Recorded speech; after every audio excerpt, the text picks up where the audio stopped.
మనలో ఇంకా పాత జీవితం ఉందేమో, ఇంకా మన జీవితంలో ఆ పాత ఛాయలు ఉన్నాయేమో.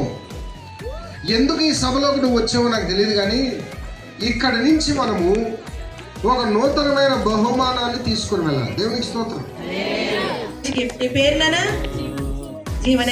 పోల్చలేను నీతో కనులైన వారిని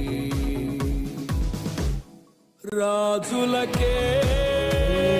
మరి ఎంత పరిచయం చేస్తున్న వారిని చిన్నగా గౌరవించుకోవాలి కనుక బిందువు గారిని వేదిక మీదకి రావాల్సిందిగా ఆహ్వానిస్తున్నాను.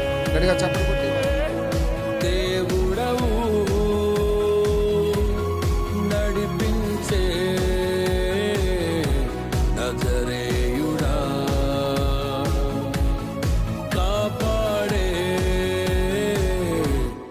కాపరివి, నా నీతి సూర్యుడా,